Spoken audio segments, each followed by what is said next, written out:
Jam. Apa tuh, Jam? Enggak sih kabar yang hangat. Apa tuh? Telok tetangga kita. Siapa tetangga kita? Uh. Jeung Marina. Bukan. Jeung Marice. Bukan. Jeung Marinung. Marimar. Oh, Marimar.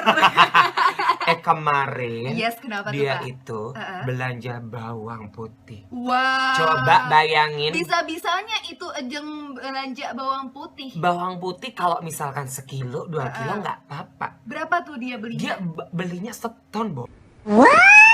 Pantes aja kemarin si Habis Bang kan? Ujang. Mang Ujang habis. Aku tuh udah nitip ke Mang Ujang ya, Jeng, ya. Taunya nggak disampein. Ternyata si Jeung Marimar yang mengambilnya. Marimar. Aduh. Terus pertanyaannya adalah, buat apa itu 1 ton? Mungkin sebagai skincare kali ya, Jeng, ya. Nih. Kayaknya dia pengusir vampir. Itu tadi kawan Kisah FM ya. Yang segelintir Yes. omongan-omongan emak-emak kalau lagi berkumpul satu sama lain. Dan biasanya ngumpulnya tuh kalau pagi-pagi. Ya. Pagi-pagi bangun jam 5 ada suara tukang sayur tuh ya. Bisa. Sayur. Langsung Sayur. muncul dan terbitlah suatu organisasi ceriwis di sini. Yang dibentuk bukan dari asas PBB ya pastinya. Bukan.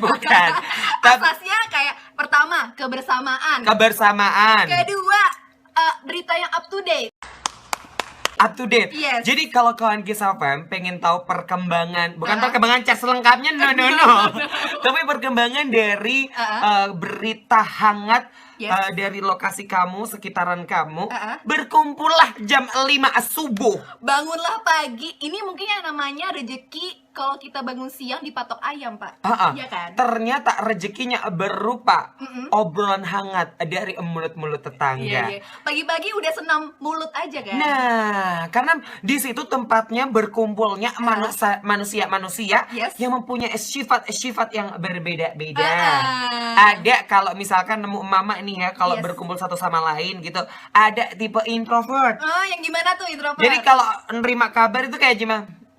Senyum ya, Pak ya. Senyum. Ini berarti tipe-tipe ibu-ibu yang soft ya? Software mungkin. Tapi emang kayak Soft emak-emak. jadi kayak oh iya. Oh iya, Bu. Iya. Tapi diam-diam gini, gimana Bu? Gimana? Tapi dia sebenarnya nggak mau menerima kabar, tapi sayang untuk dilewatkan. Gitu loh ya. Terus ada juga ibu-ibu yang hiperaktif. Ini ibu-ibu yang hiperaktif ini yang perlu ada. Karena mereka ini, tanpa adanya mereka ini, rantai informasi putus, Bo. Langsung, selain informasi juga, rantai semangat juga putus, Pak. Putus. Karena nggak ada yang memberikan bahan bakar di situ. Bahan bakar nggak ada. Aura-aura tidak ada. Benar. Sehingga yang namanya obrolan hangat putus seketika. Hampa. Kayak cuma datang ke Mang Ujang, cuman kayak nawar bawang putih, bawang merah, pulang. Langsung pulang. Nggak enak. Biasanya ibu-ibu yang kayak gini atau tetangga yang kayak gini tuh merupakan tetangga yang paling bakal dikangenin ketika nggak ada. Betul Langsung banget. ditanyain tuh, itu Jeung Marince kok nggak datang-datang ya? Nah, Kayak walaupun gitu. kalau di kadar dosanya lebih tinggi gitu ya kan, tapi asik untuk ada. Nah, Ingat, kita manusia suka dengan dosa. Betul.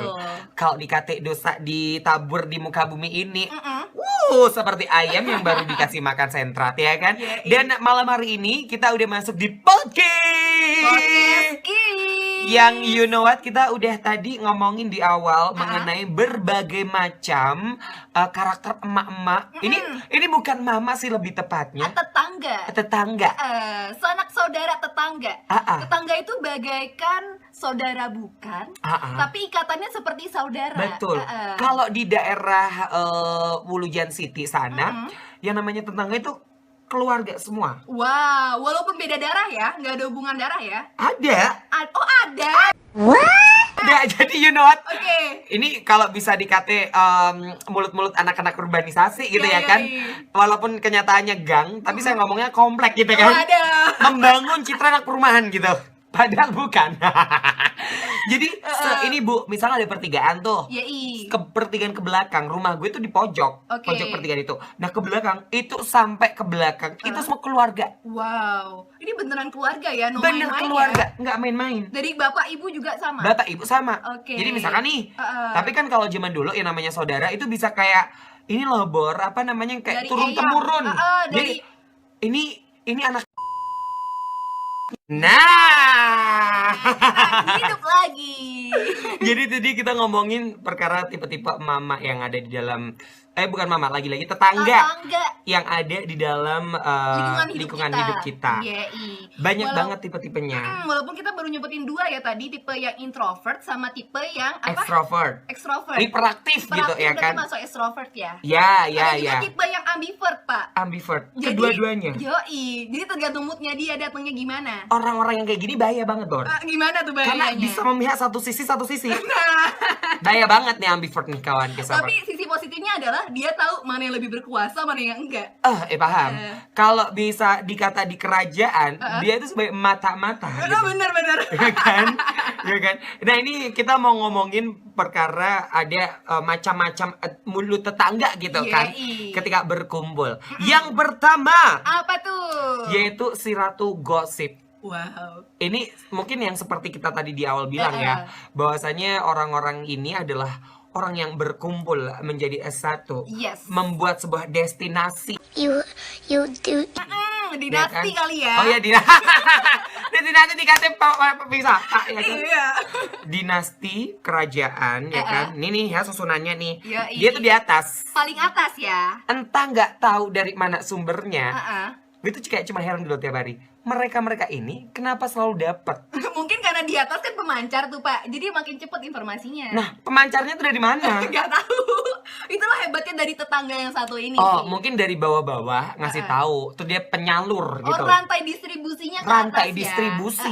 Jadi si ratu gosip ini kadang-kadang bikin sebel sih sebenarnya. Bagi kita kaum yang mungkin merasa kan kadang-kadang walaupun kita nggak digibah, kayak dilihat doang, ini kayaknya orang-orang mau gibai ketika lewat gitu loh, Bor. Kadang suka ada feelingnya gitu loh Pak kalau kita mau diomongin orang lain. Ini pasti bau-bau nggak enak nih, pasti bakal ngomongin. Dan satu lagi nih, ada gerak-geriknya juga kalau kita mau diomongin. Biasanya tangannya begini kalau kita mau lewat. Terus matanya agak lirik-lirik dikit ya kan. Betul. Terus ketika kita mendekat, bubar. Terus ketika mendekat kayak ada gerakan-gerakan yang seolah-olah mereka menolak gitu. Bener. Kayak lele deh. Dan si ratu-ratu gosip ini memang orangnya sangat-sangat ini sih lebih tepatnya ya. Kalau aku sih memandangnya dia adalah orang yang sangat kreatif sebenarnya. Dan kalau bisa dikatakan di radio itu jadi produser. Benar, karena tugasnya mengumpulkan informasi, menyatukan informasi, memilah-milah data, lalu menyebarkannya lagi. Dan kalau sampai memilah data terus menyebar tuh nggak apa-apa. Tapi yang paling parah adalah setelah memilah data, mereka mengimprove. Itu harus. Ya kan? Jadi kayak misalkan beritanya cuma ada anak yang keluar malam. Improve-nya tuh itu kayaknya keluar sama pacarnya deh. Ya ampun. Itu keluar kayaknya pakai bajunya mini banget. Kayaknya itu pakai goncengan 3 orang deh, kan. Jadi improve-nya adalah keluar kata kayaknya. Benar. Kayaknya tapi dipercaya oleh banyak orang walaupun pakai kata kayaknya. Kalau bisa dikata nih orang-orang yang mau nyalon menjadi politik nih ya. Tim sesnya tolong aja ratu-ratu gosip nih sebagai rekrut lah ya. Banyak tersebar di komplek-komplek terdekat kan. Nah, carilah ya. Dan yang kedua adalah tipe si iri hati. Ini yang kadang-kadang sebenarnya nggak ada masalah dengan kita. Kita pun tapi risih memandangnya. Benar. Ini biasanya bagi para tetangga-tetangga di mana dia tuh punya anak misalnya nih ya. Suka banding-bandingin anak, Pak. Bisa. Anak yang si A dia udah olimpiade matematika. Anak yang B bahasa Inggris. Ini anak saya kemana gitu kan? Tidak ada hidungnya gitu. Iri hati, besok langsung anak. Les. Benar. Belajar berenang. Nak di rumah dari pagi, pulang sekolah sampai malam belajar. Kita harus bersaing dengan tetangga. Ini kayak SKW Castle ya berarti ya. Bersaingnya bukan dengan teman sekelas, dengan tetangga. Kepus deh orang tua itu ya kalau melihat anak-anak tetangga sebelah juara satu. Kalau dalam ekonomi adalah pasar persaingan sempurna, Pak Den. Iya kan? Kok tahu Anda? Saya lupa malahan. Dan selain itu kan kalau secara positifnya ya, iri hati secara positif. Tapi Dini tuh suka dengar kabar-kabar. Nih tipe-tipe orang si iri hati tetangga. Itu kalau misalkan nih ada tetangga yang misalkan baru bangun gerbang rumahnya.